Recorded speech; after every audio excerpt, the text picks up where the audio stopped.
Eso lo decía Borges también, ¿no? Con lo cual, y hay una profesora, Paola Guardati, que es profesora del profesorado, que nosotros siempre nos quejamos, siempre hablamos sobre el background que ustedes tienen. Y ella me lo definió como el bagaje cultural que tiene un alumno o una alumna. Y cuando un alumno o alumno tiene un bagaje cultural más alto, le resulta más fácil aprender la materia, cualquier materia. Entonces, la pregunta acá es cómo se adquiere un background cultural. Un background cultural se adquiere básicamente con el entorno en el que la persona nace. Y si no tenemos la suerte de tener un entorno rico culturalmente, bueno, tenemos la posibilidad de adquirirlo. Ese es el punto.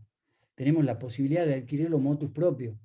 Y el bagaje cultural tiene que ver con el arte, con los libros, con la literatura, con la pintura, con la música. O sea, si nosotros somos simplemente contadores o contadoras que resolvemos una resolución técnica, no sé si esa es la idea. Y dicho esto, en una clase de derecho concursal sí tiene sentido para mí porque justamente lo que se intenta, y es la única oportunidad que uno tiene de abrir las cabezas en la etapa universitaria, donde vos te tenés que abrir la cabeza, vos tenés que abrirte la cabeza. Yo me acuerdo, autorreferencial, yo me acuerdo cuando yo fui a estudiar a Buenos Aires, cuando me recibí en el secundario, yo había leído en la secundaria un solo libro que se llamaba Tom y Jerry y su emisora. Imagínense el contenido del libro. Y cuando fui a Buenos Aires, y estaba con todos estos tipos, los porteños, que son re cancheros, que son re banana, qué sé yo, y yo apocado, así un collita acá del norte, me acuerdo que los tipos, clase 7 de la mañana, que fue lo que siempre me impactó, empezábamos a las 7 de la mañana en la UBA y el tipo, un compañero mío, barbudo, grandote, yo siempre lampiño, chiquito, qué sé yo, y barbudo le dice, discúlpame, Roberto, le dice al profesor, ¿no? Yo digo, ¿cómo Roberto, el profesor? Si el profesor es el profesor que está allá arriba, que sabe todo, que es sabio, que es bla, bla, bla. Y dice, no sé, dice, antes que comencés clases, ¿qué opinás del problema que ocurrió hoy en el Peñón de Gibraltar? Porque, ¿dónde? Decía yo, Peñón de Gibraltar, ¿cómo no estudié geografía? Yo sabía que para algo servía geografía. Bueno, la cuestión es que los tipos, claro, tenían un bagaje informativo. Después el tipo le fue mal en el primer parcial, a mí me fue bien. Mucha cháchara también hay por ahí, pero voy a esto, que a partir de ahí yo me di cuenta de que me tenía que formar.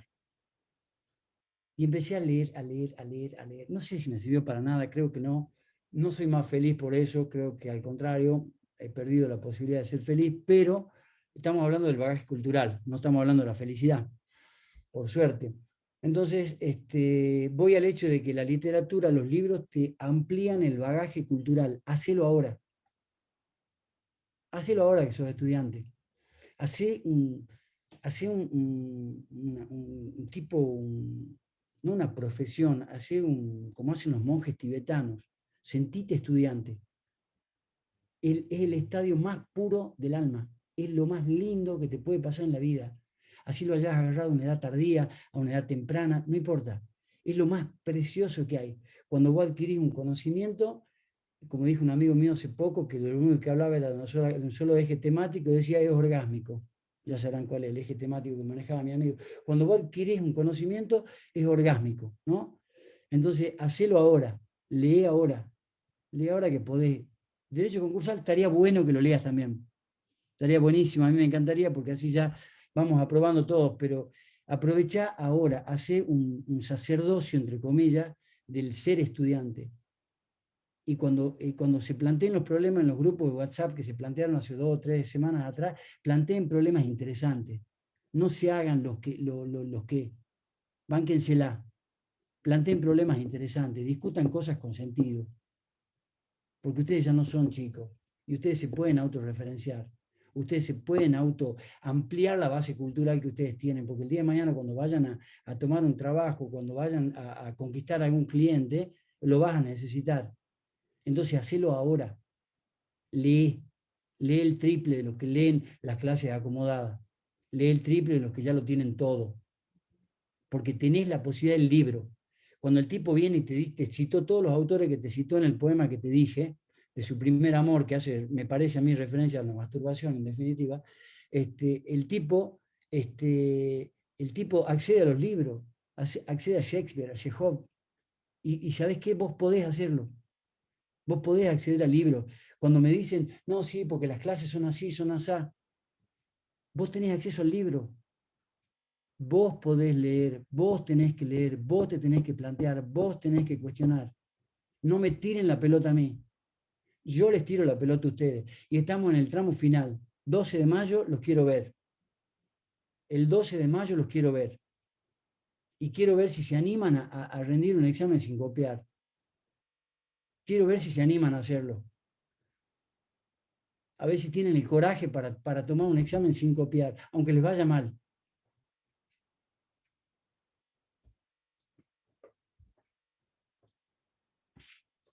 La clase pasada, entrando en materia, la clase pasada hablamos de la negociación y yo dejé de lado el informe general, ¿no es cierto? Dejé de lado el informe general para que se entienda bien la mecánica esta de la votación, porque yo sé que siempre esa clase nos quedamos cortos de tiempo. Ahora vamos a referirnos un poco al informe general.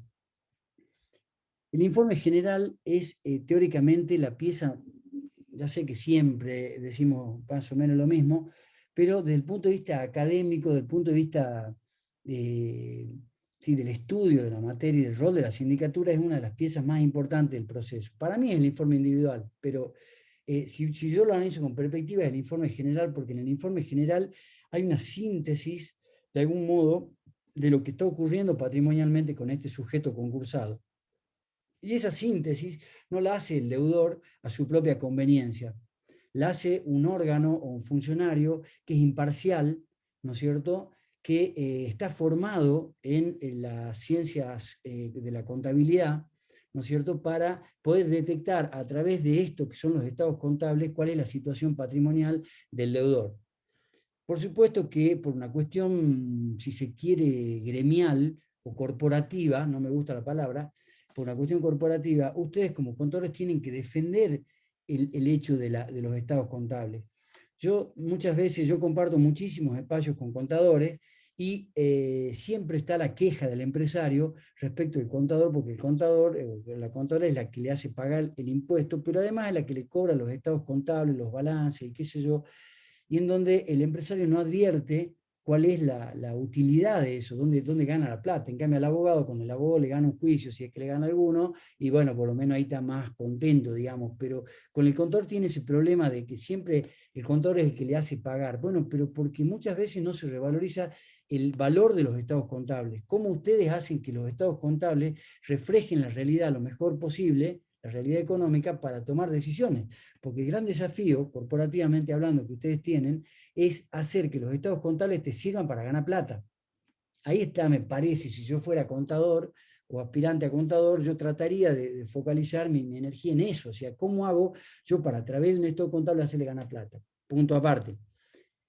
El informe general, el año pasado lo hicimos participar a Casadio Martínez, que es un contador, creo que también es contador, primero es contador y después abogado, eso es muy importante el orden, ahí sí el orden altera el producto. El tipo nos dio una pequeña clasecita, qué sé yo, de informes sindicales, y él puso el énfasis en una cuestión que los informes van sobre estados contables. Cuando vos vas sobre estados contables te convertís en técnico y te convertís en palabra objetiva. Ya cuando el síndico empieza a guitarrear, empieza a creer, no, yo opino que acá hay una connivencia, ahí ya empezamos a perder valor en la sindicatura. Entonces, en el informe general, volviendo, tiene una cantidad del artículo 39, yo no lo refiero así al orden de los incisos, pero podemos establecer un parangón, un paralelismo entre el artículo 11 y el artículo 39.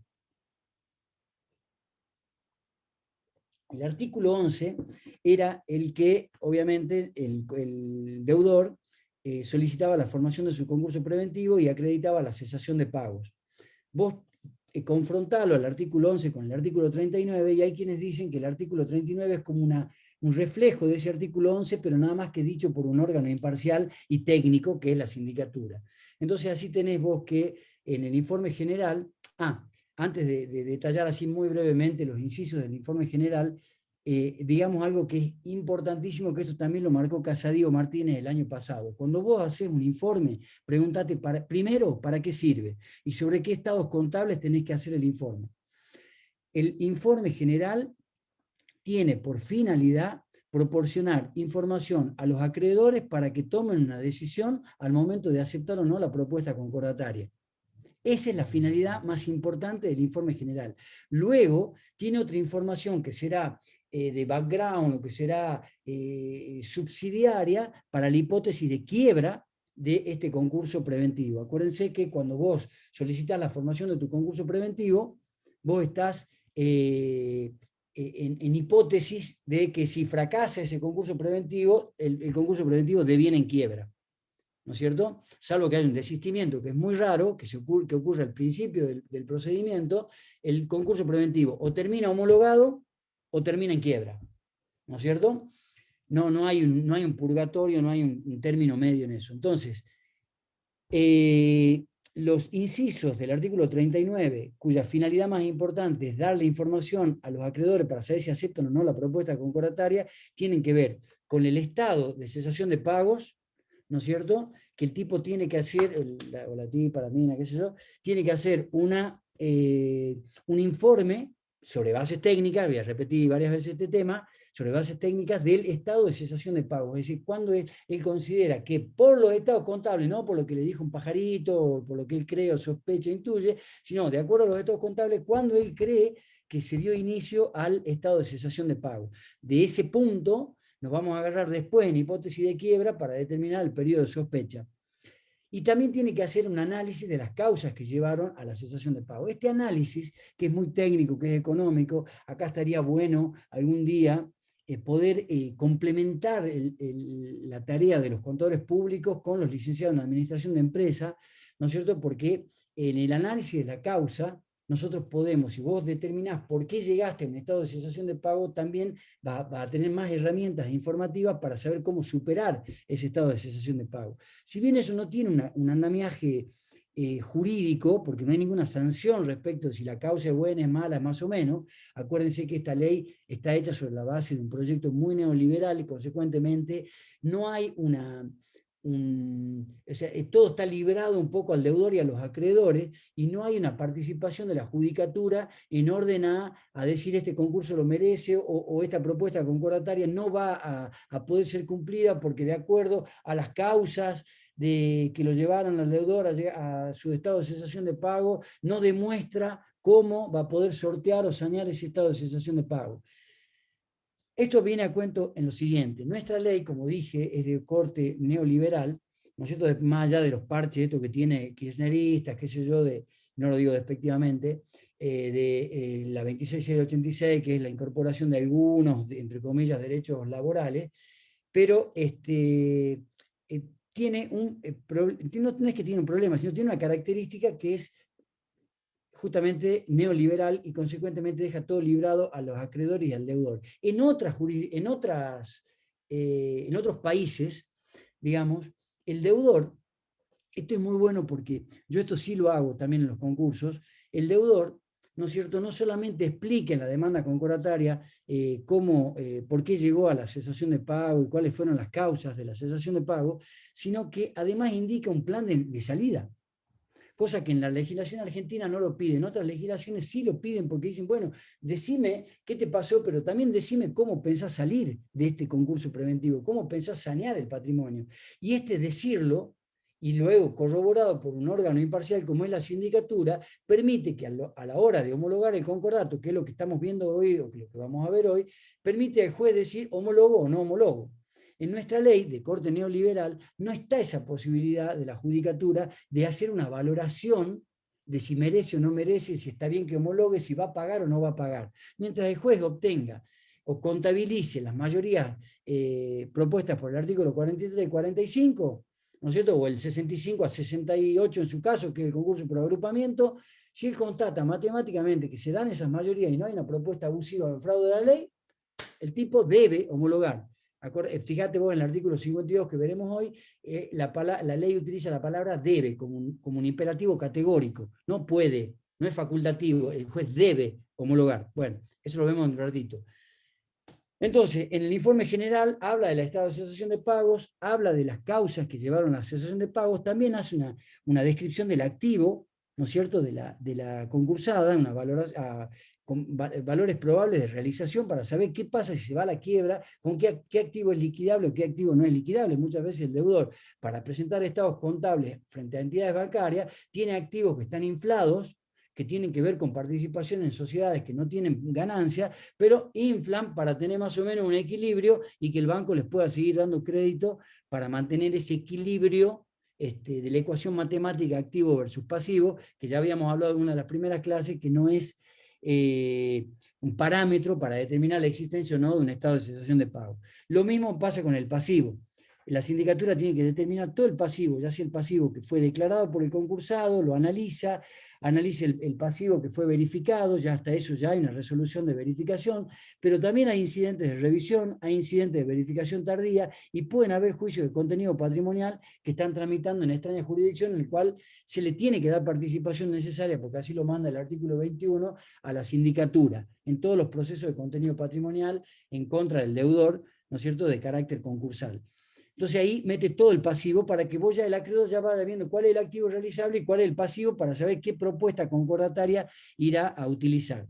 Describe también todos los libros societarios para saber si el deudor es prolijo o no es prolijo. Esto tampoco tiene demasiada relevancia, pero sí es un elemento informativo para que el acreedor diga, este es un deudor prolijo o un deudor improlijo, vale la pena apoyarlo o no vale la pena apoyarlo. Y finalmente también, en este paralelismo que hacemos con el artículo 11, hace referencia a todas las inscripciones del deudor en los registros pertinentes, por lo menos, por lo pronto, en el registro público de comercio, sí o sí, que ya no tiene demasiado valor, porque ya se abrió el concurso, ya sabemos cuál es el juez competente, pero igualmente la sindicatura tiene que proporcionar esta información. O sea, hasta ahí, digamos, en esos incisos, vos tenés un artículo 11 que es una expresión de voluntad fundada, ¿no es cierto?, porque está sustentada en estados contables con dictámenes, o si son pequeños concursos sin dictámenes, pero con firma de contador público o contadora pública, y por otro lado tenés la misma información o el mismo eje temático informativo, pero realizado por una sindicatura.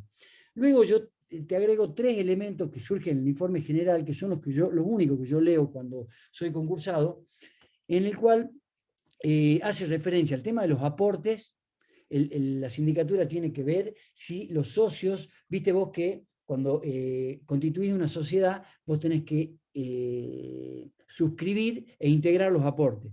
Y se puede suscribir hasta el 25%, acuérdense de derecho societario, y luego con ejercicios posteriores puede ir integrando el capital social, que es con el que en definitiva y teóricamente va a responder el patrimonio común, va a responder a las obligaciones que asume la sociedad. Si el socio, conforme al artículo 150 de la ley, no realizó los aportes, no integró los aportes y se va a la quiebra, el socio tiene que integrarlo inmediatamente se dictada la quiebra, o los acreedores pueden requerirle al socio que es limitadamente responsable, le puede pedir que integre todos los aportes porque ese era el compromiso que él había asumido al momento de constituir la sociedad. Lo mismo con respecto a la responsabilidad de los administradores. Si la sindicatura, este es el punto más álgido, digamos, de la sindicatura, casi no se leen los informes generales, yo leo estos 3 puntitos nada más, a ver si hay algún aporte. Normalmente eso lo pregunto al momento de meter la demanda, digo, che, está al contador, digo, che, integraron todos los aportes, y si no lo integraron, le hago un par de asientos para que integren. Entonces le separo la responsabilidad del administrador de la sociedad, porque esa es la gracia de las sociedades comerciales, digamos, acotar el capital social que vos estás tomando en riesgo. Y después el otro tema es el tema de la responsabilidad.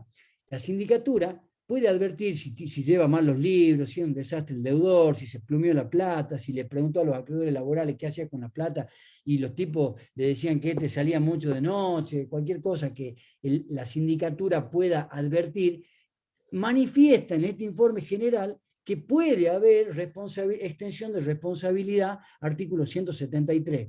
En la ley de sociedades comerciales hay un tema que es súper interesante. Si alguien tiene interés en leer estos 2 temas juntos, hacer tesis, algo, tendría que mezclar las acciones de responsabilidad societaria, creo que era el 159 de la ley de sociedades, no me acuerdo, y el 173, que son las acciones de extensión de responsabilidad. No estamos hablando de extensión de quiebra, estamos hablando de extensión de responsabilidad, en el cual se le extiende la responsabilidad al administrador, al presidente del directorio, al gerente, si es un SRL, si es que el tipo actuó en contra de los intereses de la misma sociedad y le quitó patrimonio en detrimento de la masa de acreedores.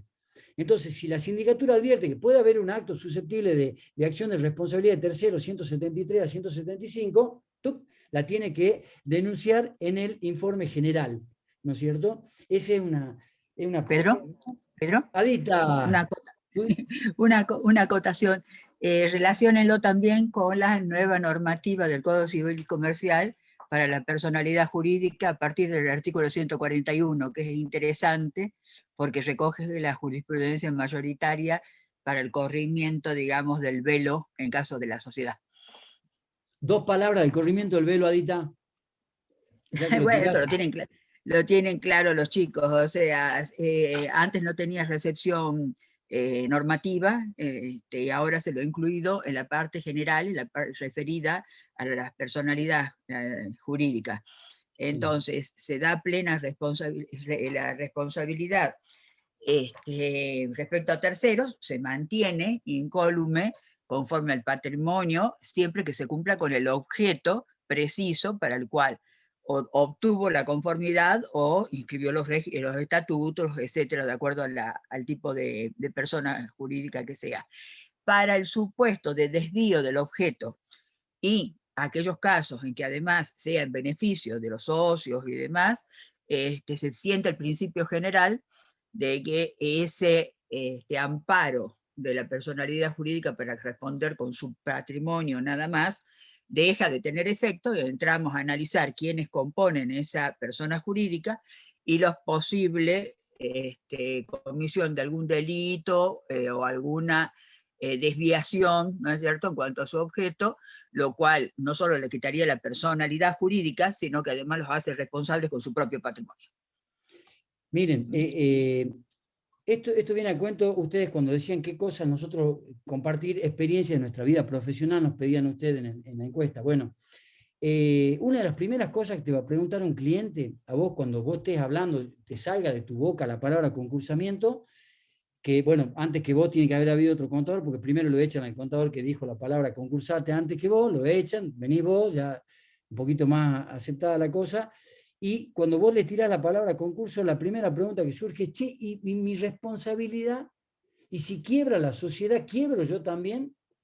Entonces, no lo vamos a desarrollar, pero sí lo dejó planteado Adita, y esto es un tema que es súper, recontra importante, y a su vez está conectado con derechos societarios. Por eso vos tenés que saber muy bien, al momento de rendir el final de derecho concursal, tenés que saber muy bien los tipos sociales, porque vos tenés que saber las distintas responsabilidades que asumen los socios de cada una de las sociedades. No es lo mismo la responsabilidad del socio de una SA a la responsabilidad de un socio de capital industria, si vos sos el socio capitalista. Porque tiene impresionante cantidad de, bueno, pero aun cuando vos seas un socio limitadamente responsable, o sea que en principio la respuesta sería, no, vos no sos responsable por la quiebra de la sociedad, ahí te aparece lo que te acaba de decir Adita del corrimiento del velo. Se le corre el velo, es una palabra, es una metáfora, se le corre el velo a la sociedad y se ve quién hay detrás, porque la sociedad, que es un invento fantástico del capitalismo, ¿no es cierto? Así como fue un invento fantástico y creo que le debemos todo, casi todo el sistema capitalista a los institutos del crédito y de las sociedades comerciales, también se utilizan para defraudar, porque siempre detrás de una sociedad hay una persona de carne y hueso. Siempre hay un gordito que se lo comió.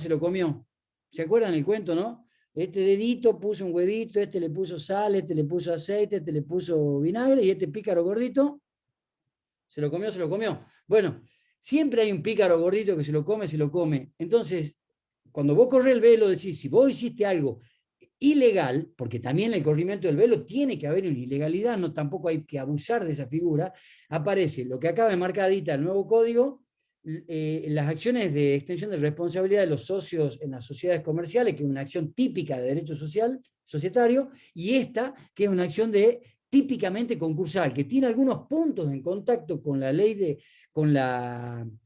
sociedades. Amigo Agustín Ortega, por favor, concéntrese en este examen, en esta clase de derecho concursal. ya que está tan fachero con esa remerita, tremendos brazos, músculos, impresionante, y sigue hablando aquí con su compañera, amiga, hermana, madre, no sé, pero nos desconcentra. Entonces, No, sí, sí lo estoy escuchando, profe. Sí lo sí, escucho. no, ya sé, sí te veo que me estás escuchando, pero hay veces mirás para el otro lado y yo me voy ahí con vos. Tengo el problema de la empatía, tengo una empatía así demasiado exacerbada. Bueno, entonces tenemos el tema de los aportes que se marcan en el informe general, tenemos el tema de la extensión de responsabilidad, de la posibilidad de acciones de responsabilidad por algún acto ilícito, el 173, y después tenemos la otra cosita que yo siempre leo, yo leo tres cositas: aporte, si el síndico dice que le van a extender la responsabilidad a mi cliente, al administrador, qué sé yo, y la tercera cosita es si él advierte. ¿De dónde advierte? De los estados contables, no de su intuición femenina, de los astros, no, de los estados contables, si él advierte, ¿no es cierto?, si hay una posibilidad de actos susceptibles de ser revocados. Esto, si bien lo van a estudiar más adelante, lo tienen que empezar a entender cuando lean el informe general, porque dice, la sindicatura advierte que puede haber un acto susceptible de ser revocado. Significa que si hay un acto que se realizó dentro del periodo de sospecha, por eso tiene que ver con uno de los incisos del 39, no sé si es el 3 o el 4, donde determina la época del inicio de la cesación de pago. Nuestro amigo Agustín parece que se fue a charlar con su madre, padre, hermana, porque ya directamente nos clavó fotos, ahí está, y volvió. La cuestión es que ahí el síndico dice si hay una acción de revocatoria, si hay posibilidad de acción de revocatoria concursal o no. Y acá sí es embromado, porque la concursada, cuando vos estás concursado, sabés que tenés una quiebra en puerta, ojalá que no, pero es una posibilidad concreta y muy palmaria si es que no llegas a un acuerdo con tus acreedores, con lo cual la sindicatura ya le tiene que ir marcando a los acreedores qué puede llegar a pasar, de dónde se puede sacar activos, si es que el deudor no consigue convencerlo de la propuesta concordataria. Finalmente, dos cuestiones. Una que tiene que ver, que surgen del informe general del 39, una que tiene que ver con la opinión que hace la sindicatura respecto de la propuesta de categorización, que dirá si es razonable o no, o sea, si es que no se discrimina a uno o a un grupo de acreedores en detrimento de otros, o sea, si no hay parámetros objetivos para esta categorización. Y finalmente un inciso 10, creo que es el último inciso del 39, en el cual hace referencia a lo que lamentablemente acá en Salta no vamos a poder utilizar, que es cuando advierte la sindicatura que puede haber una acción monopólica. ¿Por qué digo que no? Porque todo se cocina en Buenos Aires, las grandes empresas, las multinacionales o las empresas que puedan tener alguna repercusión monopólica no están precisamente en Salta, no se van a concursar. No gasten tiempo en visualizar honorarios de concursos de esa envergadura, salvo que se inscriban en Buenos Aires, porque allá es donde se cocina todo. Ese inciso 10 tiene que ver, no solamente lo enumero para que tenga algún interés, tiene que ver con el artículo 48 de nuestra ley. O sea que si la sindicatura advierte que esta empresa puede tener, respecto de otra que no está concursada, una conducta monopólica monopólica, hay que advertirlo para que cuando si se llega a dar un crackdown, no, la empresa no concursada no la absorba y no viole la ley esta, que no me acuerdo el número, que es la antimonopólica de competencia, sobre pretexto de un concurso de la compra de las acciones a través del crackdown, del llamado crackdown del artículo 48, que lo vemos más adelante. Todo eso del informe general, que no lo habíamos dicho en la clase pasada, así que ahora, desde la óptica de los tristes o sencillos abogados, no de la óptica de los contadores, como ustedes nos reclaman y con razón, es lo que podemos aportar desde ese punto de vista. Ahora, dicho eso, ¿no es cierto? Hagamos un pequeño repaso de la bolilla anterior para hablar de la bolilla que vamos a hablar ahora. Una vez que esté ese informe general, que yo le llamo una etapa preparatoria de la negociación, en la bolilla anterior teníamos la clasificación del acreedor en categoría y las propuestas. O sea, yo, si tengo que estudiar esto, yo estudiaría primero las categorizaciones de crédito, cómo los agrupo. La ley le da la posibilidad al deudor a que agrupe en distintas categorías de créditos, ¿no es cierto?, para hacer propuestas diferenciadas. La finalidad de la propuesta de categorización es para hacer propuestas diferenciadas. Entonces yo califico según alguna cuestión objetiva, por ejemplo, el monto, para que pongamos un ejemplo que se entienda ahora, acreedores de 0 a 10 millones, de 10 millones a 100 millones, de 100 millones en adelante, para hacer propuestas diferenciadas. sea, ya clasifiqué la sindicatura opinión en el informe general y el juez o la jueza resuelve la categorización en el artículo 42. Ahí se fijan definitivamente, palabra entre comillas, cuando marco la ley, definitivamente las categorías de créditos. Perfecto. Luego, ya dentro del periodo de exclusividad, todo esto es repaso de la bolilla anterior, ya dentro del periodo de exclusividad, el deudor hace pública, dice la ley, hace pública la propuesta de pago. Quiere decir que hacerla pública la presenta en el expediente y se la da a la sindicatura. Son unos pocos actos, además del pedido de verificación de crédito tempestivo, que se realiza fuera de los estrados del juzgado y en las oficinas de la sindicatura. El concursado tiene que concurrir, un detalle técnico, un detalle operativo, pavo, si se quiere, tiene que concurrir a la oficina de la sindicatura y allí presentarle la propuesta de pago, ¿no es cierto?, de cómo piensa pagarle a los acreedores. La propuesta de pago, acuérdense, tiene que tener la propuesta de pago propiamente dicha, tiene que tener un régimen de administración y tiene que tener una propuesta de constitución de un comité de control. ¿Qué es comité de control? El comité de acreedores se llamaba antes, ahora se llama comité de control. Sí tiene facultades muy importantes porque en los grandes concursos es quien tiene la función nada más y nada menos que de controlar el cumplimiento del acuerdo y puede pedir la quiebra. O sea, es importante. Luego está el tema de los privilegios. Acuérdense el tema de que el tipo renuncia al privilegio al solo efecto de incorporarse en alguna de las categorías de los quirografarios. Y luego está el tema de las mayorías. En nuestra ley... Profesor, le hago una pregunta. Ahí te doy la palabra. Pará. Vos tenés un sistema de doble mayoría. O sea, la mayoría absoluta de acreedores, más de la mitad, que representan 2/3 partes de capital por cada una de las categorías. Si vos tenés 3 categorías, como la que marcamos hace un rato, acreedores de 0 a 1 millón, a 10 millones dije, de 0 a 10 millones, de 10 millones a 100 millones, categoría B, y de 100 millones para adelante, categoría C. A cada una de estas categorías A, B, C, vos le haces una propuesta, sub 1, sub 2, sub 3, quita y espera, participación en la sociedad y, qué sé yo, una dación en bienes. Le haces 3 propuestas. A cada una le haces distintas propuestas. La aceptación, esto no lo dije en la clase pasada, la aceptación de un acreedor que está dentro de una de las categorías a cualquiera del menú de alternativa de propuestas sirve como aceptación de propuesta. No tienen que aceptar mayoritariamente una de los menús de propuestas. Tienen que aceptar cualquiera de las que están para esa categoría. Porque una de las características que tiene que tener la propuesta concordataria es que no puede limitar a un acreedor que integra esa categoría a aceptar cualquiera de las propuestas concordatarias que están a disposición de esa categoría. Perdonen si hace un lío, pero hay que estudiarlo al tema para que se entienda un poco.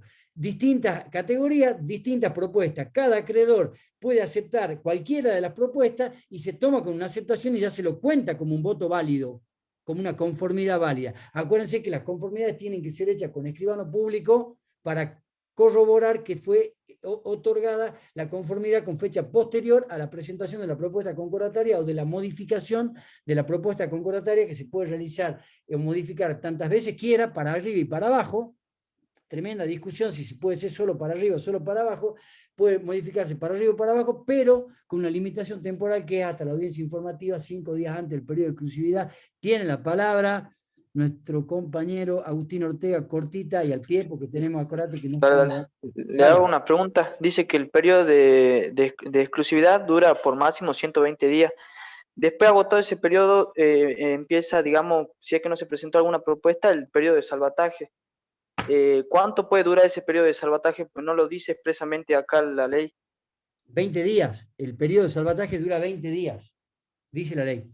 Pero lo vemos después, Agustín, eso es crandown, eso está en la bolilla número 8. Está muy interesante la pregunta, está bien que ya estés adelantado y eso entra dentro del parcial, así que está bien que lo vayas viendo. Bueno, hasta ahí, digamos, hasta ahí lo que era un pequeño repaso de la bolilla anterior, lo que vimos en la clase pasada. ¿Alguna pregunta así cortita respecto a esta pregunta? Habilitamos una pregunta al primero que tome el micrófono y de ahí seguimos con la bolilla del día de hoy. Bien.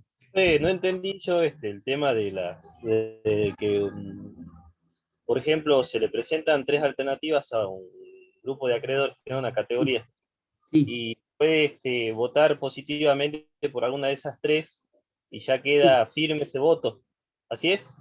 sí. O Y sea, dice la ley que se le aplica de manera paritaria a cada categoría, digamos, la propuesta. mirá, eso es un lío. Está bien la pregunta, porque primero no lo expliqué bien, y segundo, porque no se entiende muy bien. Si todos entendemos ya, nos detengamos en un cachito, si todos entendemos que hay distintas categorías de crédito, vamos a despejar un primer problema que es la propuesta de categorización que marca el programa. Una vez que vos entendés que hay distintas categorías de crédito y que nos imaginamos que hay una categoría de acreedores quirografarios, ¿no es cierto? Y que dentro de esa categoría de quirografarios, que es la mínima que establece la ley, porque la ley te dice como mínimo quirografarios, privilegios, quirografarios laborales si existieren, dentro de los quirografarios vos podés subcategorizar. Entonces sigamos con el ejemplo que dimos. La primera subcategorización es de 0 a 10 millones, la segunda subcategorización, que la vamos a llamar A, B, sería de 10 a 100 millones de pesos, y la tercera subcategorización de créditos quirografarios de 100 millones de pesos en adelante. Vos tenés que obtener la conformidad de todas y cada una de las categorías. Si vos subcategorizás, ojo al piojo, porque le estás dando mayor peso específico a cada uno de los acreedores. Si vos en la propuesta, en esta subcategorización C, tenés dos acreedores, uno por 250 millones de pesos y otro por 350 millones de pesos, los vas a necesitar los dos. Porque necesitas las dos terceras partes, y además necesitas la mayoría de dos es dos, ¿no es cierto? Entonces, ojo con la subcategorización, pero no importa, lo que tratamos acá es que se entienda, de eso es la cuestión estratégica, lo que tratamos es que se entienda qué le dice la ley. Si vos subcategorizás, en estas dos que acabamos de decir, le podés hacer distintas propuestas de pago. Entonces vos tenés subcategoría Q, quirografario, sub 1, sub 2, sub 3, lo que acabamos de decir. Dentro del sub 1 le propone una quita de 12 meses, una quita del 10% y un plan de pago 12 meses, le puede proponer una quita del 20%, plan de pago 8 meses, y 3, sub 3, le puede proponer una quita de un 40%, pero pago a 30 días de homólogo del concordato, digamos, si le queremos dar cierta equiparación. Si el acreedor 28, ¿no es cierto?, de los 40 que hay en esa subcategoría, si el acreedor 28 te dice que sí a una de los menús, ya está, lo tomás como un voto válido. Si dentro de estas tres posibilidades hay 10 que te aceptan esta, 10 que te aceptan esta, y 10 que te aceptan, y 15 que te aceptan esta, partiendo de la base que son 40, tenés 35, si llegás al capital, listo, se homologó. No tienen que ser todas vinculadas con una sola. La pregunta que vos hacés podría cobrar mucha relevancia. Si vos decís, che, ¿y el acreedor disidente qué cobra? ¿Cuál propuesta cobra el disidente? ¿Te podría formular esa pregunta, Iván? O sea que cada acreedor cobra por la propuesta que votó. Sí, exacto. Y el Perfecto. disidente, claro, ese es el problema. No, está bien. Es un problema, sobre todo para los disidentes. Porque los disidentes, ¿qué van a cobrar? Y esa pregunta no te la la que votó la contesta. mayoría. No te la contesta. La mejor oferta. No te la contesta. La mejor propuesta. La mejor, dice Viviana, que hoy participa dentro de la clase y no espera que nos vayamos. Muy bien, Viviana. Exactamente. Ahí tuvo otra opinión. Te la dejo para que la piensen, para que la discutan en el chat de ustedes. A ver, quiero ver. Claro, sería la mejor, digamos, propuesta, que ellos hubieran decidido que sea equivalente a la que se votó la mayoría. Puede ser y en caso de quiebra, digamos, sería también la mejor la propuesta. No, quiebra es otra cosa. Quiebra, chao, Pero tiene otros parámetros. Quiebra tiene otros parámetros. Quiebra no metas por ahora. Pero ahí tenés vos que ya, en tres palabras, ya tenemos tres opiniones diferentes, debátanlo y discútanlo porque tal vez sea pregunta de examen. Bien, avanzamos. Bolilla número 6. Dice, bolilla número 6, concordato, no obtención de conformidades. O sea, si vos no obtenés las conformidades del artículo 43 y 45, yo siempre digo de que hay que leerlo al 43 y 45 juntos, o no obtener las conformidades para los que ya estén estudiando concurso por agrupamiento, que te da una compensación, le llama Ruillón, una compensación de mayoría, porque no hay un doble sistema en el agrupamiento cuando va a ser propuesta unificada, para los que ya vayan estudiando un poco más adelante, y Agustín sigue hablando con esa tercera persona que algún día la quisiéramos conocer, para saber por lo menos si es la madre o la... ¿Quién es Agustín? ¿Tu madre? ¿Tu compañera? No, mi mamá. Muy bien. Tenemos muchas madres que nos siguen, les aviso. El año pasado, la madre de una de las alumnas le preguntaba, ahí está Pedrito, ya me mandó el diminutivo, me dice, está Pedrito en clase, qué sé yo, se divertía, aparece la señora, qué sé yo. Así que queremos a las madres en la última clase, vamos a hacer una presentación de todos los familiares que nos han acompañado. Yo voy a traer a mi nieta acá, que siempre anda pululando por ahí, ahora en este momento no está. No obtención de conformidades.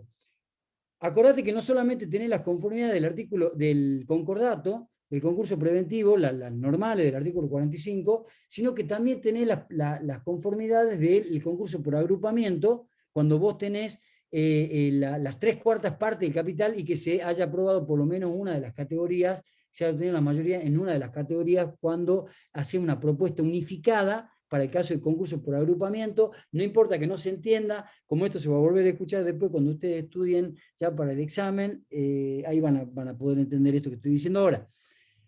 Bueno, si no obtienen las conformidades, ¿qué resoluciones posibles hay? Bueno, en principio sería la quiebra, digamos. Bueno, no tener las conformidades, chao, nos vamos a la casa. Pero la ley, el artículo este que citó justamente Agustín, la ley le da la posibilidad a la empresa a utilizar un proceso de salvataje, que no lo vamos a desarrollar, pero lo dejamos enunciado, que es el salvataje de empresa, el llamado crandown. Esto mal llamado crandown, porque el crandown americano es otra cosa, tal vez más parecido al crandown power del artículo 52, pero este artículo 48 le da la posibilidad a los interesados, a los acreedores, a otras empresas que están vinculadas, ¿no es cierto?, para poder hacer una propuesta concordataria, ya no desde la óptica exclusivamente, por eso se llamaba periodo de exclusividad, no de la óptica exclusivamente del deudor, sino que un tercero pueda obtener las conformidades de los acreedores. Si ese tercero, en este proceso de salvataje que está pensado en no salvarlo al empresario, pero sí salvar la empresa como actividad productiva, ¿no es cierto?, si obtiene las conformidades del artículo 45, del 65, 68 en su caso, entonces él adquiere las acciones o el capital social de la sociedad, y la sociedad puede cumplir con su concordato a través del proceso este de salvataje. Entonces, la no obtención de conformidad me lleva a la quiebra, pero también me puede llevar a este crandown, este llamado crandown o salvataje de empresa, para ciertos sujetos. Primero tiene que ser una persona jurídica, porque lo que hay, la naturaleza jurídica del crandown, de adelanto, es una compra de acciones o de paquete accionario, o de capital social en el caso de las SRL. Está pensado para las grandes empresas.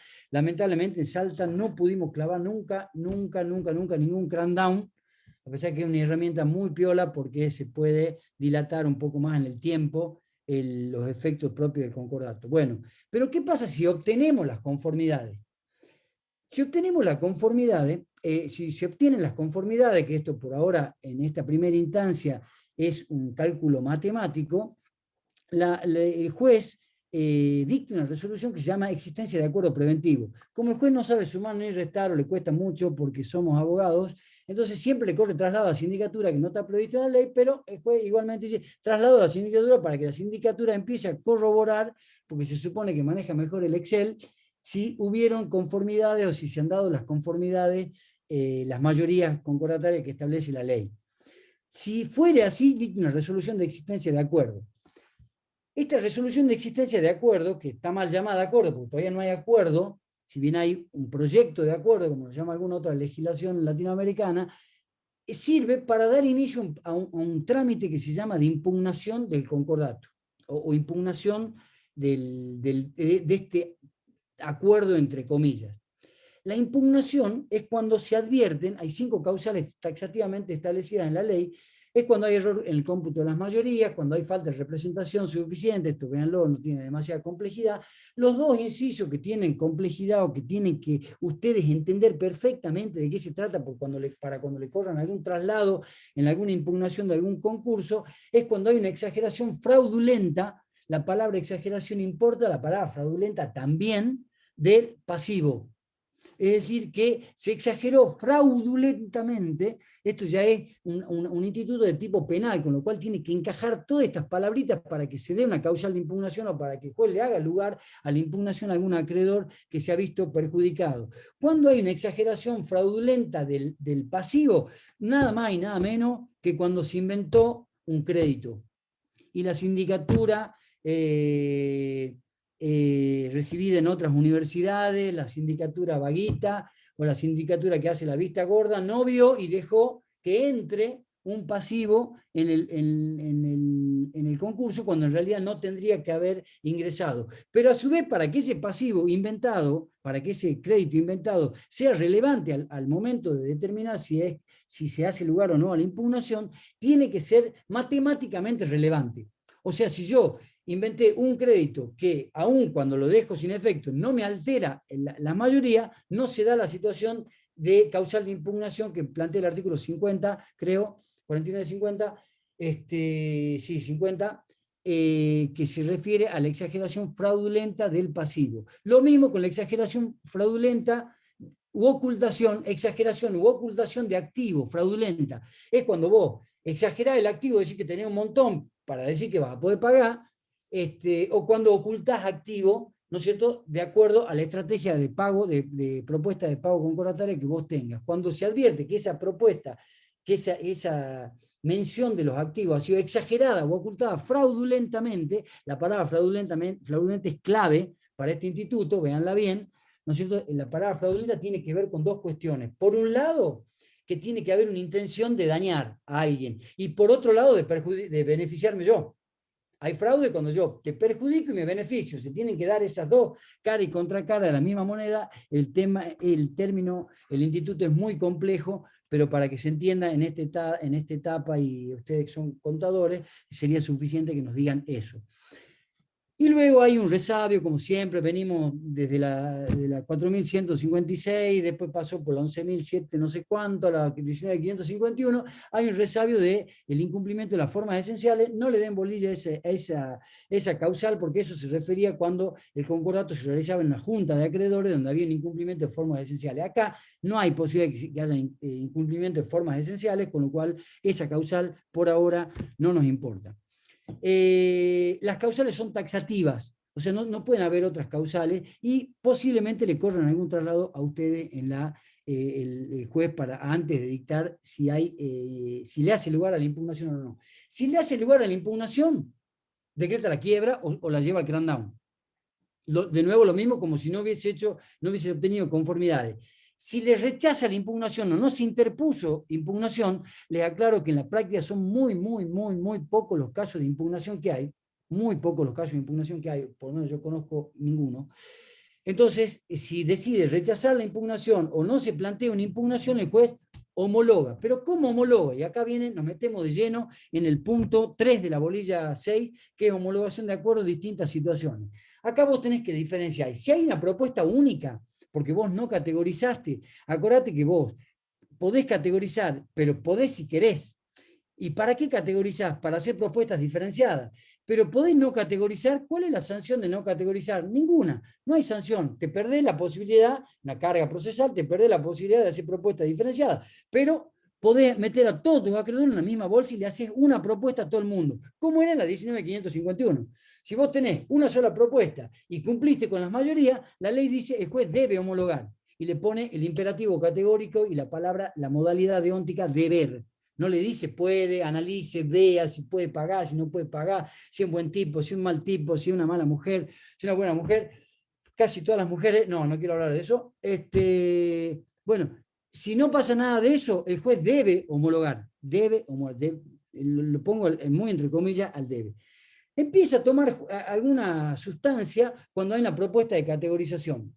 Cuando hay una propuesta de categorización, O sea que vos categorizaste e hiciste propuestas diferenciadas, que es todo este lío que marcó Iván Zamorano, que se nos está durmiendo, con justa razón. Si vos tenés esta propuesta, ¿no es cierto?, con categorías distintas y con distintas propuestas de pago, lo que puede ocurrir también son dos cosas. O que obtengan las mayorías dentro de toda y cada una de las categorías, listo, bingo, aprobado. También se aplica el debe, ¿no es cierto?, como modalidad deóntica, como una imposición, digamos, al juez que debe homologar si tiene por acreditado las conformidades que acreditan las mayorías establecidas por la ley. Ahí no habría problema. Y ahí viene la otra posibilidad. ¿Qué pasa si no tiene las conformidades en toda y cada una de las categorías? A no desanimarse, porque la ley le da la posibilidad, ahora sí, después de varios años de que se dictó el crackdown del artículo 48, que no era el crackdown americano, ahora sí viene el crackdown americano, que sería la potestad del juez de homologar un acuerdo, aun cuando no se hubiesen dado con las mayorías concordatarias que pide la ley. Ojo, acordate que yo te decía que a los acreedores disidentes le van a aplicar un concordato que el acreedor no quería aceptar. No hay acuerdo, no hay autonomía de la voluntad, ahí está quebrada la autonomía de la voluntad por esta cuestión de orden público, de que al Estado le interesa que las empresas sigan vivas o que estén reinsertas dentro del mercado, ¿no es cierto?, de producción de bienes y servicios. Entonces, si le da, o sea, si alcanza la mayoría, no hay problema. Si no alcanza la mayoría, le da esta posibilidad del crackdown power. Crackdown en inglés significa como apretar hacia abajo, ¿no es cierto?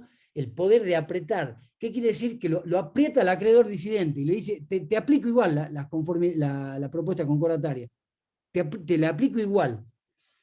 Pero la ley, así como te da, te quita, ¿no es cierto? Dice, el juez puede hacer todo eso siempre que, y le mete cuatro requisitos, que mamita mía, el artículo 52, inciso 2, si los puede cumplir. Uno, que cumpla con por lo menos una de las categorías, la mayoría con una de las categorías. Luego, que obtenga en total, o sea, que hace una unificación de pasivos, ¿no es cierto?, y como si fuese una propuesta concordataria, digamos, de una sola categoría, y tiene que obtener en total las 3/4 partes del capital. No importa el doble sistema de mayoría, sino que tiene que obtener las 3/4 partes del capital. Después dice que no sea discriminatoria la propuesta, o sea, que no le diga a un acreedor que acepte una propuesta que esté por debajo, que sea la peor dentro de cada una de esas categorías. Ahí hay todo un lío, véanlo ustedes. Y la última es peor todavía, porque se entiende menos, que el juez haga una evaluación de que si el acreedor se va a la quiebra, cobraría menos de lo que le están ofreciendo. Futurología, que no entendemos bien cómo es, pero tienen que cumplir con esos 4 requisitos. O sea que la idea estaba buena inicialmente, que el juez pueda apretar a los acreedores disidentes cuando hay un abuso de minoría, porque los abusos no siempre son de las mayorías, no, los abusos normalmente son del poderoso, pero hay veces también un abuso de minoría. Yo sé que me necesitan mi voto, entonces yo te digo que no a todo, ¿no es cierto?, para que vos no obtengas la conformidad. Bueno, si hay esta sería el background, digamos, lo que está de sustrato, de sustento para aplicar este artículo 52, inciso 2, en el cual el juez puede imponer a los acreedores una propuesta concordataria cuando no se hayan cumplido con las mayorías establecidas por la ley, pero se den estos 4 requisitos que marca el artículo 52. Para terminar, en ningún caso el juez le puede obligar a los acreedores con privilegio especial. Eso está claro por el sistema de mayoría. Los acreedores con privilegio especial, dijimos en la clase pasada, tienen que tener unanimidad. No le podés meter crackdown a ningún acreedor con privilegio especial. Punto aparte, no requiere demasiado análisis de eso.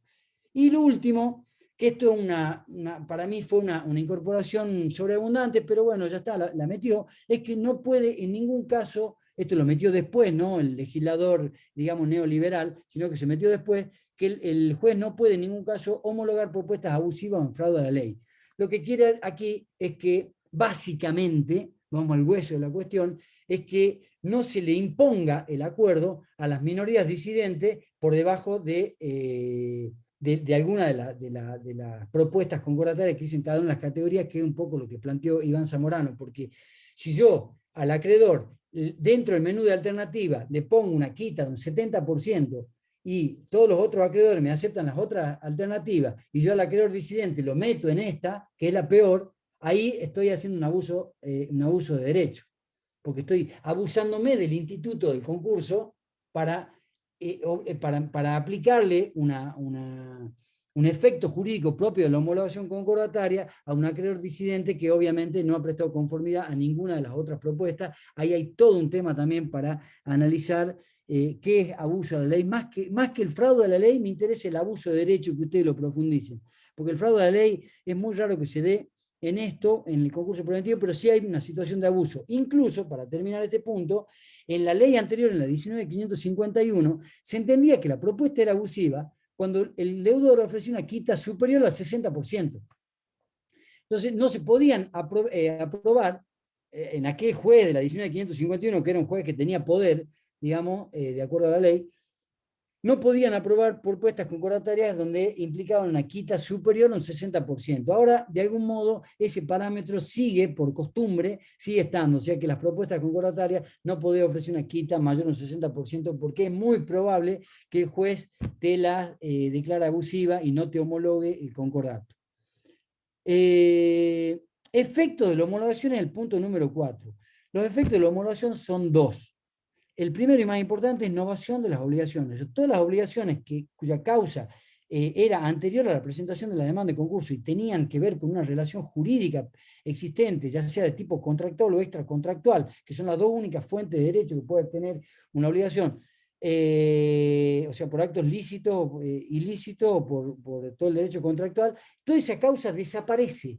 O sea, queda extinguida y nace una nueva obligación, que es la obligación concordataria, que está descrita en la propuesta concordataria. Está descrita en la propuesta concordataria y a partir de la homologación nace una nueva obligación, por eso se habla de novación. En principio es un invento esto, porque la novación siempre fue de origen contractual, en este caso es una novación de origen legal, ¿no es cierto? Un invento de la ley de concursos, pero que bueno, sirve para que el concurso realmente sirva para a los acreedores estos disidentes, y muchas veces acreedores que ni siquiera saben que están ahí como acreedor en un concurso, que es difícil encontrarlos. Y el segundo de los efectos es que se aplica a todos los acreedores. Esto es fundamental. Si ustedes vienen siguiendo un poco la materia, que se aplica a todos los acreedores es importantísimo, porque se aplica a los acreedores que votaron, que es con los que se conformó el 36, los que surgen del 36, que son los admisibles y verificados, que están incluidos en el listadito de la resolución de categorización. Se aplica obviamente a ellos,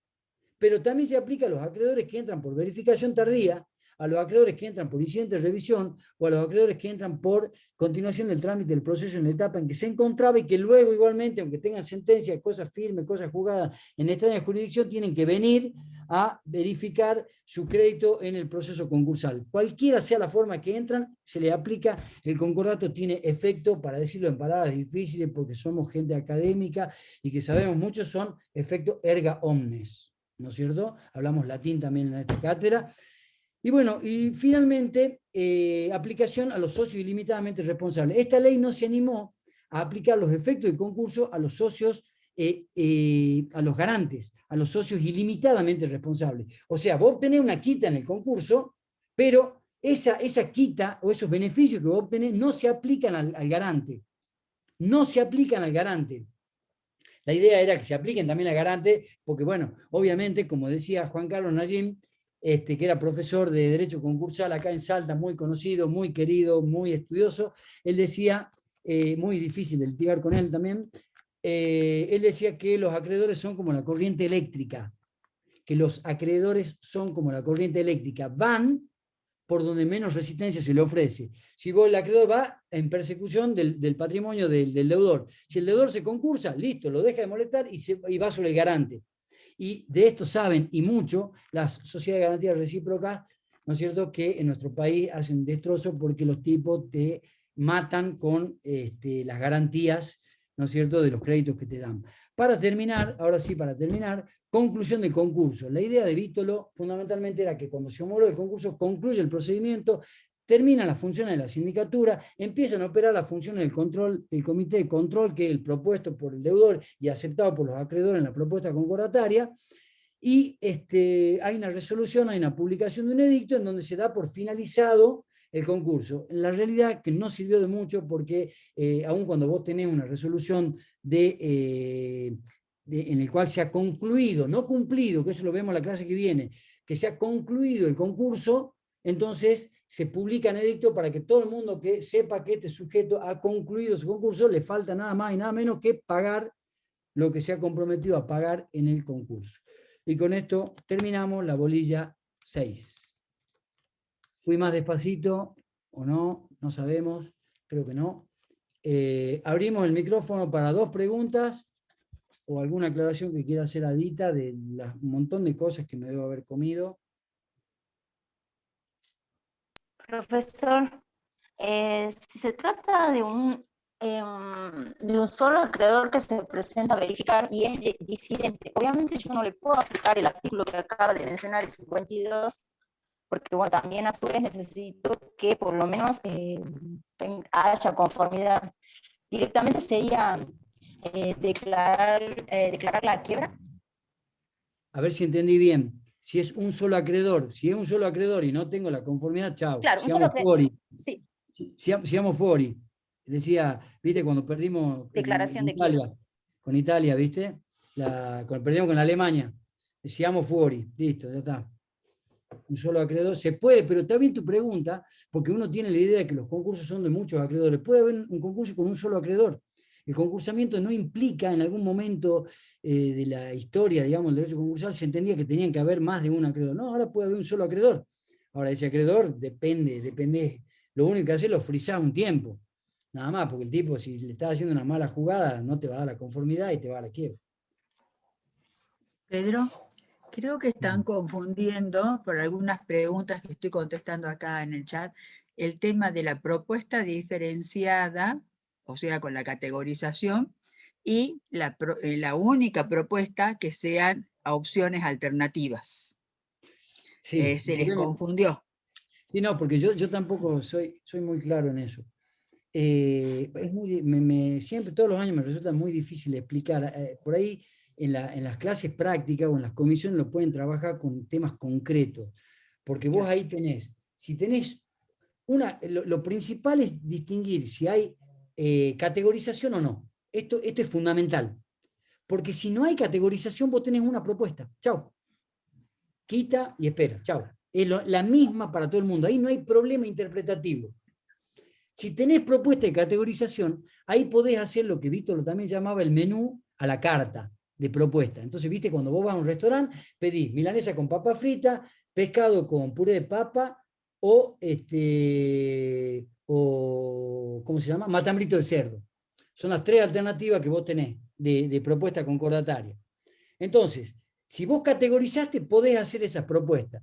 Si uno te aceptan la carne de vaca, perfecto. Si otros te aceptan el pescadito, perfecto. Y si otros te aceptan el chanchito, perfecto. No hay discusión sobre lo que cada acreedor acepta de ese menú de alternativa. El problema se presenta con los disidentes. Al disidente, ¿qué le das? O sea, el disidente no te dio ninguna aceptación, pero se le aplica el concordato por mayoría. ¿Qué le da? ¿Le das chancho? ¿Le das carne de vaca? ¿O le das pescadito?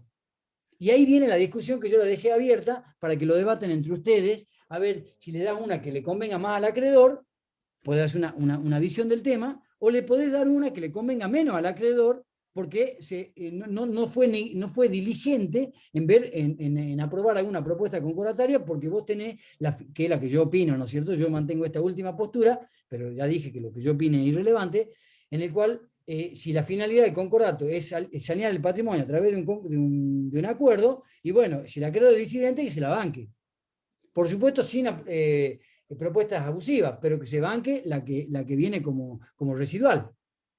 Ahí hay todo un tema. Bueno, no sé si con esto se consigue aclarar o no, o confundir más. Nuestro propósito siempre es confundir. Y preguntan si el acreedor disidente es el que no vota a favor, pero también el disidente, el que entra por verificación tardía, incidente de revisión y las otras vías.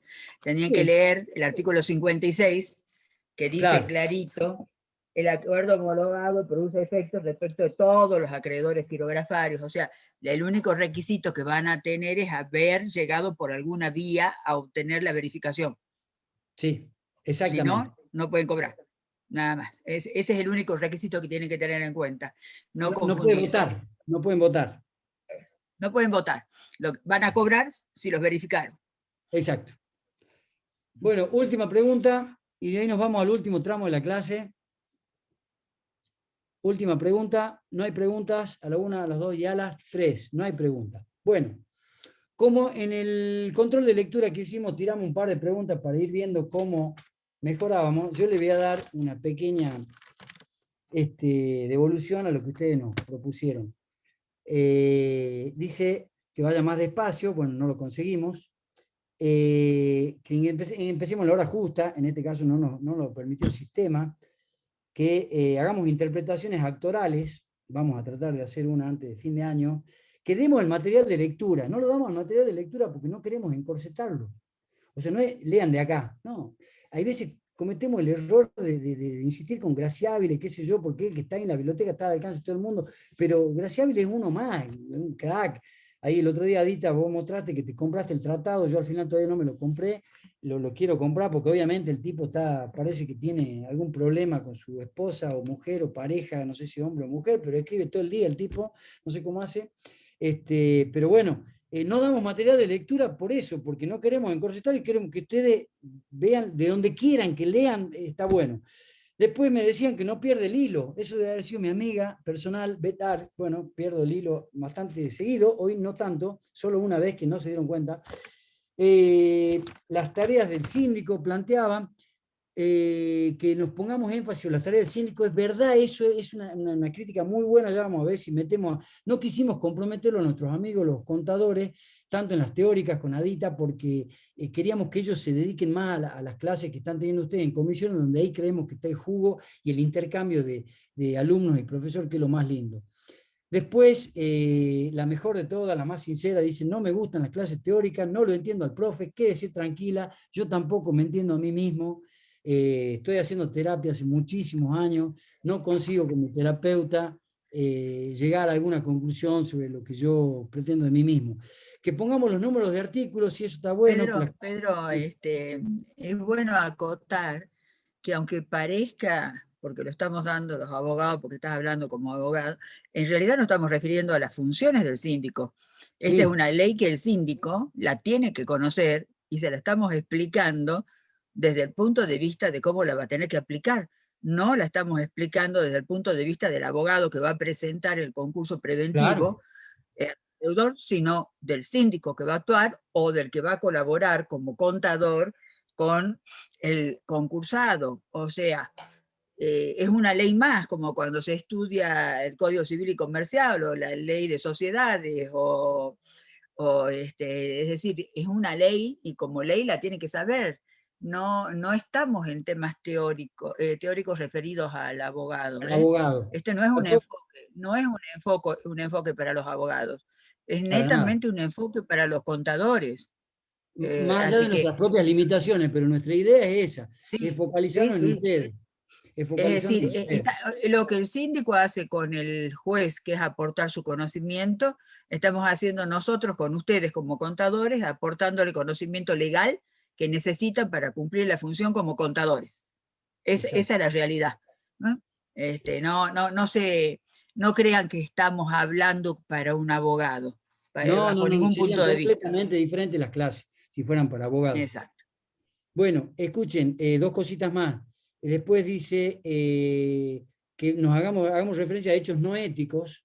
Bueno, la ética, sí hacemos referencia a algunas cositas que ocurren en la práctica, pero la ética no es una materia que estemos estudiando propiamente. Esto es derecho, es una ciencia normativa jurídica.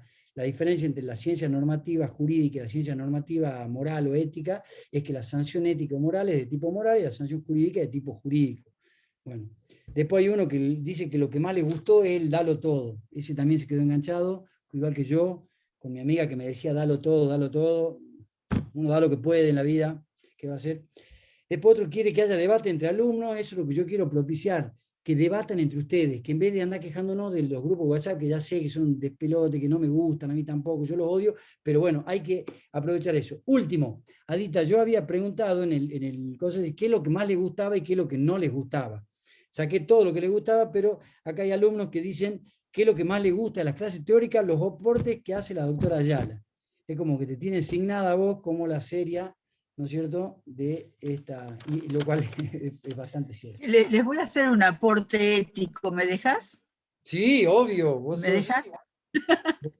Mira, se me vino a la cabeza, fíjense qué importancia ética tiene la función del síndico cuando hace el informe individual, porque claro, al aconsejar al juez, le está aconsejando y el juez está siguiendo casi siempre, acá porque tenemos contadores que asesoran y controlan, pero en general pensemos en el resto del país. Casi siempre se rige por lo que le dice el contador, porque además tiene muy poco tiempo, o sea, no puede entrar a analizar el juez nada, simplemente sigue lo que le está diciendo en el informe individual el síndico y saca la resolución del artículo 36. ¿Y saben qué? El síndico ahí no puede dejarse llevar, por ejemplo, que le dé lástima, diga, pobrecito, el concursado, este acreedor, la AFIP, que lo va a matar y no va a poder sacar, le va a votar en contra. Le voy a decir que no, total, por vía del incidente de revisión, igual va a cobrar. No, no. ¿Saben qué pasa? Eso no está permitido. El síndico éticamente, moralmente, como ustedes le quieran decir, tiene que cumplir con su función y si consigue o no las mayorías del deudor será cuestión de él. Eso es haciendo los parámetros tan tristes como cuando un juez tiene que desalojar una pobre familia que no puede pagar el alquiler. Bueno, y entre un valor y el otro la tiene que desalojar porque no paga el alquiler. Bueno, ese es un aporte ético. La ética significa que tendrá que regirse exclusivamente por lo que su leal saber y entender y conocer de la profesión le determinen qué es lo que le tiene que aconsejar al juez. No importa el hecho de que por el incidente de revisión, a posteriori, igual va a cobrar. ¿No es cierto? Sí. El análisis de si obtiene o no las mayorías no puede quedar en manos del síndico. El síndico tiene que cumplir su función, por eso es que se lo asemeja como funcionario al juez en cuanto a la objetividad y la imparcialidad. Eso es un aporte ético. Vos fíjate que los americanos siempre dicen, do your job, o sea, hacé tu trabajo. Es como que vos hacés tu trabajo. Si le beneficia a uno, beneficia a otro, no importa, vos hacés tu trabajo. ¿Cómo? Con pautas técnicas. Acuérdense de lo que dijo Casadio Martínez. Ustedes son técnicos, informan sobre estados contables, no sobre lo que ustedes creen, intuyen, sospechan, no. Es sobre estados contables. Bueno, como el último reclamo que yo leí y a propósito dejé sin leer, ¿no es cierto?, era que no teníamos filminas. Vamos a compartir lo que hubiese sido una filmina de estas clases, ¿no es cierto? Acá se ve la compartida de pantalla. Se ve. Entonces la primera filmina dice, homologación, ven a mí. ¿No es cierto? ¿Cómo alcanzar un concordato? Eso es lo que estábamos viendo hoy. Luego pusimos esta filmina que nos gustó, nos pareció simpática, y después le achacamos, primero la pusimos y después le buscamos el significado, que sería, esta es la figura del juez, de la judicatura, para no usar masculino y femenino. Es decir, un tipo con ojos bien abiertos, una persona bien abierta, con la mirada bien abierta, los pies bien puestos sobre la tierra, fíjense que tiene, no sé qué animal será este. Después está el otro personaje que sería la sindicatura. Todo esto yo lo hubiese desarrollado así en extenso, ¿no? Ustedes imagínenselo. Pero ya para poner un PowerPoint, que viste que hay veces les gusta que haya PowerPoint para que quede grabada la verdad absoluta, que uno ilumina y que uno muestra al que no sabe cuál es mentira. La sindicatura, bueno, primero que es bella, elegimos uno bello, siempre buscando en las profundidades, viendo lo que nadie ve, pero lo ve a través de esos ojitos lindos que tiene amarillo, que son los ojitos del auditor. Luego aparece la concursada, bueno, no se ve bien la foto acá, tiene ahí una sociedad que anda dando vueltas, chiquitita, que la tiene ahí en un costadito, viste que siempre hay que tener otra sociedad, por la duda te va mal. La tenés ahí, una SRL de alguien, qué sé yo, vos tenés un poder general. Es sofisticada, ¿no? La concursada, todos los concursados son gente de mucho dinero, mucho poder, qué sé yo, ¿sabes? Son lentos pero seguros, con algunos acreedores a cuesta, en este caso lo pusimos con esa óptica, y con la mirada puesta en su víctima, y ahí fíjate el ojito de ahí del... Y después acá lo tenemos a los pobres acreedores, concurrentes, ya que ya sabemos, lo tenemos esta tortuga, dice, son bellos, y de cara a cara de bobo, porque a veces el acreedor pone la cara de bobo y dice, bueno, ya una vez más perdí, qué sé yo, tienen una piel muy grande para no infartarse, y van a la deriva, pobres los tipos. Bueno, después de esa presentación de los personajes, hubiésemos dicho que íbamos a tratar el tema de acuerdo, pero ¿entre quiénes? Y ahí hemos desarrollado deudor y acreedores, qué tipo de acuerdo, hubiésemos dicho cuáles eran las propuestas concordatarias, entre cuánto hubiésemos dicho que eran las mayorías, bla, bla, bla. Al que acuerda, Dios lo ayuda. ¿Cómo conseguir la ayuda de Dios? Bueno, ahí viene todo el tema de las propuestas, de las mayorías, de los pagos por subrogación, ¿no? Que viene el deudor y le paga por subrogación por afuera a algún acreedor, que hace el acreedor cede el crédito, ¿no es cierto?, a un tercero que es amigo y que después ese tercero vota cualquier cosa que el deudor les pone, hubiésemos dicho eso. La sindicatura, ¿qué sería en este? Ya que lo mencionamos a Dios acá y hablamos de religión el otro día, puse Dios con mayúscula para que nadie se ofenda. La sindicatura, ¿qué sería? Una especie de intérprete, ¿no es cierto?, del Dios que homologa el acuerdo. Viste que hay quienes se arrogan la potestad de dialogar con Dios. Y dicen, yo soy la verdad, yo digo qué es lo que dice Dios en esto, hagan lío, decía no sé quién. Bueno, ¿cómo conseguir, ¿no es cierto?, que alguien influencie en Dios? Y ahí viene con las mayorías y viene el bendito Excel y ya hubiésemos explicado cómo se conforman. Y esto es un tema importante, el tema del Excel, cómo los contadores tienen que ya meter el tema del Excel para saber si dan la mayoría, porque parece una pavada contar si se le dan matemáticamente las mayorías, pero no es tan fácil. La no obtención de las mayorías, no bajonearse porque tienen que andar en Power, maldito Excel. Impugnación de la existencia, hubiésemos desarrollado todo lo que dijimos de las causales, aunque se impugne la existencia de acuerdo, igual puede existir. Pero este instituto no funciona ni con la ayuda del diablo, está medio, ¿cómo es que se llama? Y hubiésemos dicho que la homologación tiene efecto erga omnes, ahora sí homologamos y cobramos honorario, y finalmente, muchas gracias por la atención, y si no entendieron nada, como sabiamente dijo una alumna, no se preocupen, están los libros que lo explican todo. Esta clase la dedicamos a Charles Bukowski, ¿no es cierto? No sé si ahora déjenme que haga la última cosa, y yo los dejo con esto, y con esto nos vamos sin saluditos hoy, que vayan los saludos ahora, ¿no es cierto? Los dejo con este. Charles Bukowski lo traigo a colación porque la doctora Ayala, que es la seria de grupo, lo trajo a colación en el grupo de profesores, así que yo me quedé enganchado con Bukowski, pero escuchen este poema, escúchenlo este poema, y con eso nos despedimos. Les mandamos saludos y besos a todos.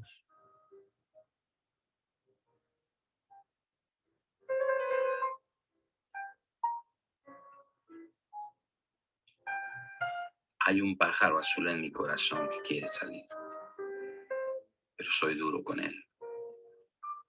Le digo, quédate ahí dentro, no voy a permitir que nadie te vea.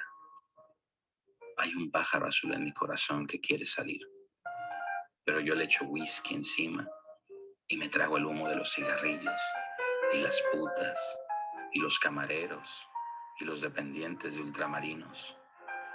Nunca se dan cuenta de que está ahí dentro. Hay un pájaro azul en mi corazón que quiere salir, pero soy duro con él. Le digo, quédate ahí abajo. ¿Es que quieres montarme un lío? ¿Es que quieres mis obras? ¿Es que quieres que se hundan las ventas de mis libros en Europa? Hay un pájaro azul en mi corazón que quiere salir, pero soy demasiado listo. Solo lo dejo salir a veces por la noche, cuando todo el mundo duerme. Le digo, ya sé que estás ahí, no te pongas triste. Luego lo vuelvo a introducir y él canta un poquito ahí dentro. No le he dejado morir del todo y dormimos juntos, así, con nuestro pacto secreto. Y es tan tierno como para hacer llorar a un hombre, pero yo no lloro. Lloras tú.